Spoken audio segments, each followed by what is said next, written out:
coopération entre les différents pays, institutions et entités qui ont contribué à un titre ou à un autre à sa réalisation a accouché de bijoux exceptionnels que les générations d'apprenants qui vont bénéficier de ces services devront apprendre à valoriser.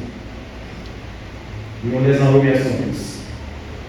Nos remerciements vont cependant plus particulièrement au Brésil, qui, en choisissant de financer le sous-secteur à hauteur de 17 millions de dollars américains, a initié avec le pays un modèle de coopération que j'invite les autres agences et pays donateurs à suivre.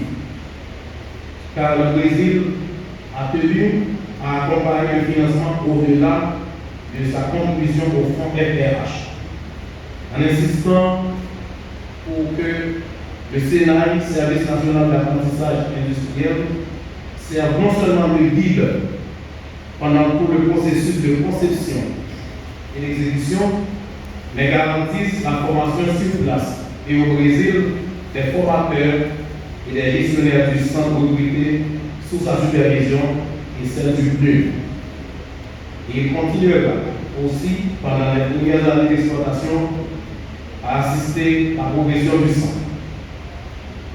Mieux, les négociations entamées directement avec le SENAI ou indirectement via la Caribbean Association of National Training Authorities, CANTA, témoignent de la forte volonté de ce dernier à promouvoir le développement professionnel en Haïti et dans les autres pays de la région, notamment à travers le programme bipartite SENAI GTZ CANTA, mis en place par l'Union européenne, le Brésil et Canada pour le développement de plateformes numériques dans les centres visés, et le centre des Cailles fait bien partie, bien sûr, des centres reconnus par l'IRFP pour ce programme. Alors, laissez-moi devenir au public le plus important, un gros étudiant, que vous étudiants, sachant que ce lieu est le vôtre.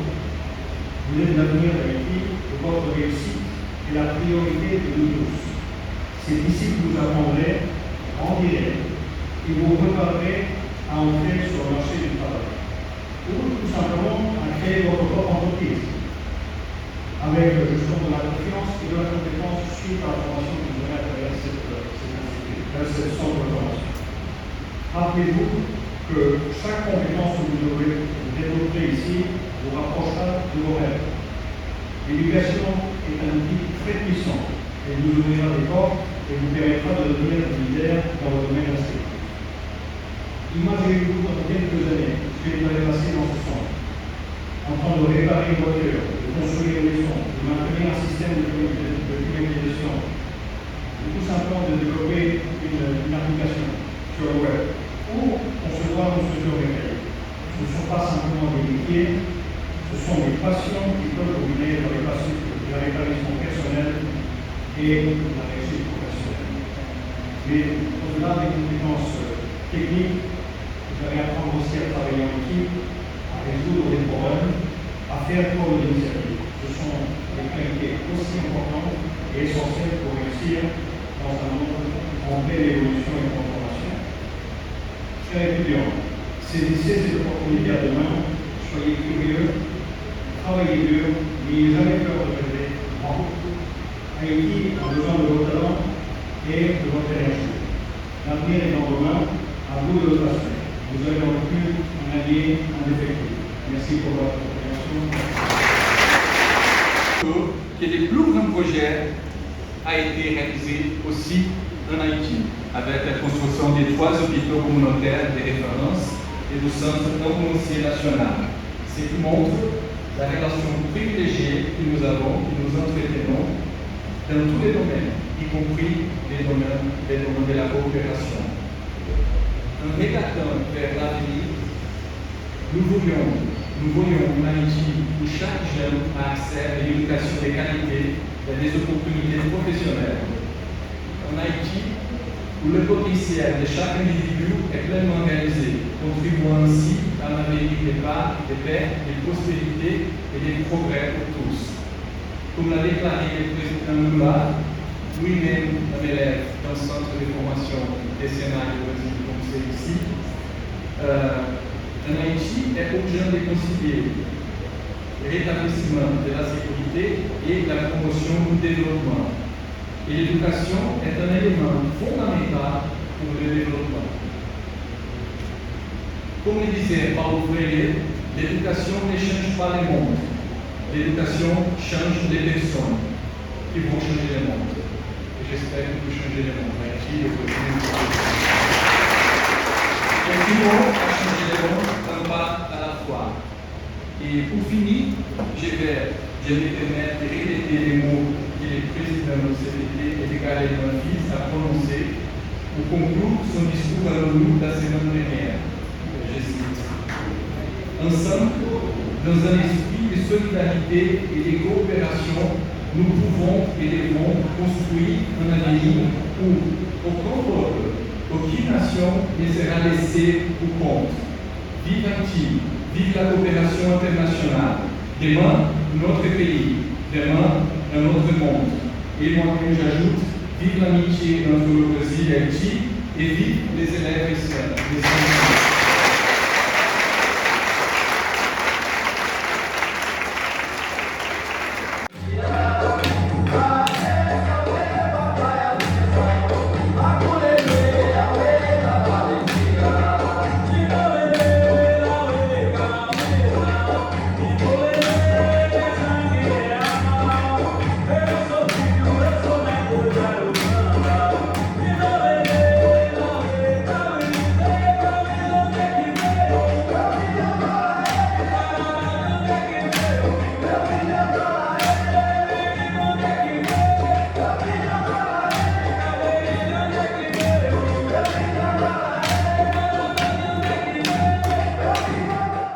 Josia, c'est connu en octobre 2024. C'est lancement année officielle rentrée scolaire 2024-2025. Lancement ça a fait autour de deux événements. Premier, c'est ici là, c'est l'inauguration centre de formation technique et professionnelle par le Ferré et Gaï. Et deuxièmement, la même fini n'a pas inauguré à Chantal une nouvelle école que le gouvernement construit avec le directeur, avec le FNE. J'ai oublié de saluer le directeur général de FNE qui a tout fait pour que ce cérémonie se tienne, aussi le directeur général de la TNH. Donc, on a parlé de Chantal pour l'inaugurer une école nationale complète.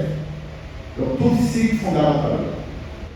Dans le cadre de cette nouvelle année scolaire, trois domaines d'intervention majeurs retirons l'attention du ministère de l'Éducation nationale et de la formation professionnelle. Tout d'abord, le préscolaire, le niveau, la base.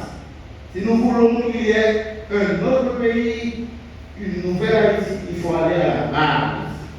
Faire en sorte que tous les enfants âgés de 3-5 ans puissent avoir une place à l'école et tout faire pour qu'ils s'y restent.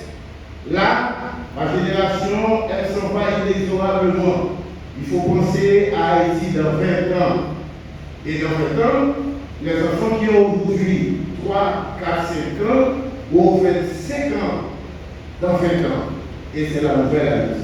Et c'est là où on allait, on passe là. En haut, aller déjà gâter, c'est dans le passe là où on allait. En ce qui concerne le préscolaire, il faut justement avancer, faire suivi de la conférence nationale que nous venons d'abord à arriver et qui a été présidée par le Premier ministre Dr Larry, qui a pris l'engagement formel de mettre de l'argent pour que justement ce niveau puisse être valorisé, réorganisé, s'enlève. J'aimerais déjà annoncer dans le cadre de l'argent, budget 2024-2025, le ministère de Justice PNH, c'est le troisième plus gros budget après éducation, après les PDC, côté ministère de Justice et Sécurité, vous donnez 36%. Quant à le budget du ministère de Défense, Force armée d'Haïti, il a augmenté de 156% parce que sécurité pas grave. L'argent qui sort dans le trésor public, tout ministère, l'argent qui sort dans le trésor public, tout ministère qui a pour dans le domaine social, affaires sociales, santé, agriculture à trier, augmenté en pile par rapport à budget rectifié de 2023-2024. Avant longtemps, pour un budget rectificatif pour améliorer le budget ça et puis avancer à progrès et dans tout notre projet, nous pouvons finaliser. Pour que ça finit, le message ça, nous dit, nous ne pouvons pas faire ça. Je tiens, commencer l'éducation. Moi, pourtant, je ne parle pour me porter parole pour mes ministres. Et ça qui est important, c'est la première fois dans l'histoire du pays. Mon président de la République, dans le premier jour de l'école là, choisi, déplacé pour inaugurer la première fois une école technique professionnelle qui c'est le premier lieu qui a accueilli l'école là avec le ministre de l'Éducation nationale. Son gros bravo et son signe de l'histoire.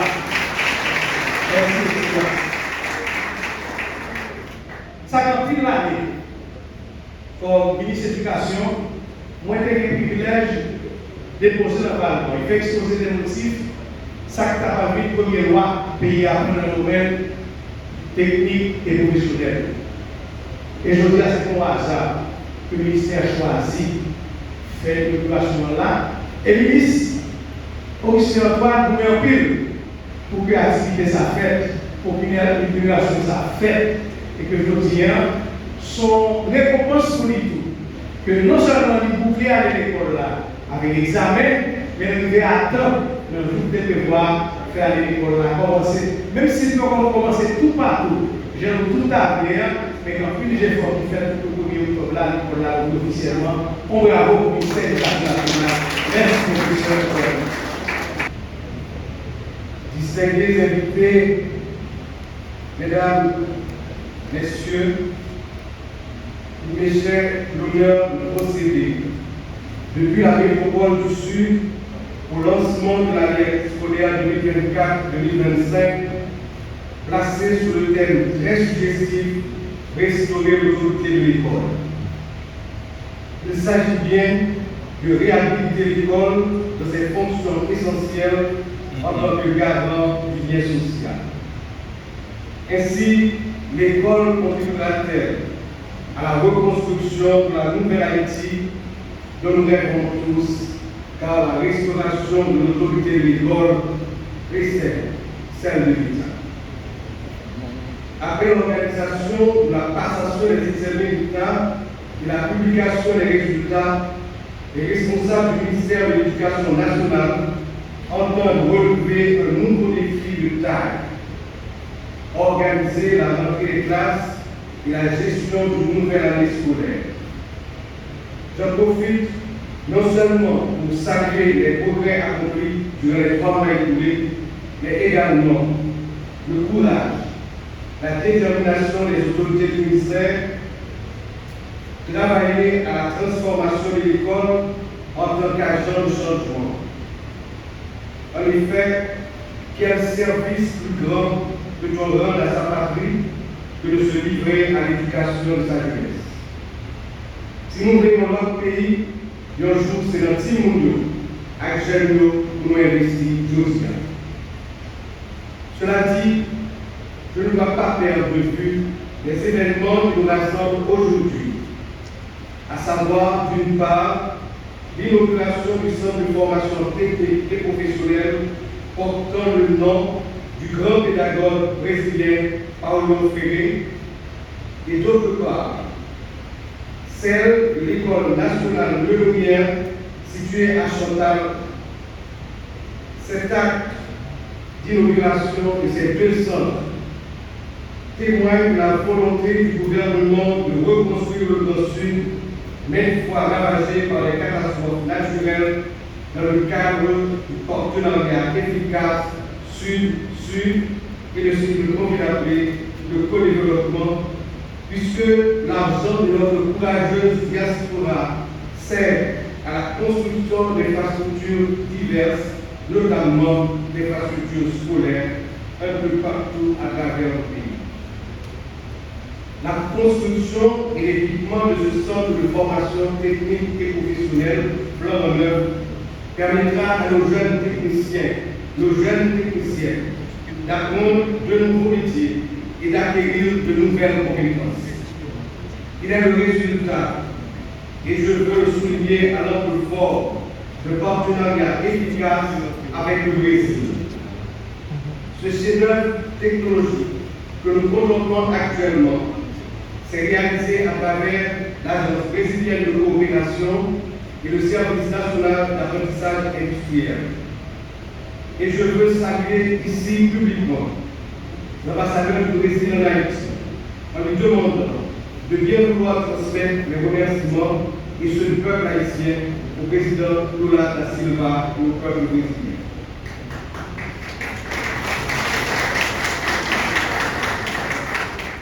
Ce partenariat Sud-Sud s'est matérialisé à travers le programme des Nations Unies pour le développement, notamment le PNUD Haïti et le PNUD Brésil. Et j'en profite pour remercier le PNUD de s'être impliqué à fond dans le projet afin d'investir aujourd'hui dans la grève de l'URL. Je m'en voudrais de terminer sans mettre l'emphase sur le nom porté par ce centre de formation technique et professionnelle, celui du célèbre pédagogue brésilien Paulo Freire, celui qui nous enseigne, auteur de la pédagogie des opinions, celui qui nous enseigne que personne ne s'éduque seul. Les hommes s'éduquent ensemble, personne ne se libère seul, les hommes se libèrent ensemble. Puisse son message nous permettre de prendre conscience de notre réalité, de nous réveiller de notre somnolence et prendre en main notre destin en tant qu'acteur de notre propre développement. Tel est mon souhait pour toutes celles et tous ceux qui fréquenteront ce centre. Mesdames et messieurs du système éducatif, parents, élèves, éducateurs, responsables du ministère de l'Éducation nationale et de la formation professionnelle, je vous souhaite une bonne et fructueuse année scolaire 2024-2025. Et vous remercie de votre attention.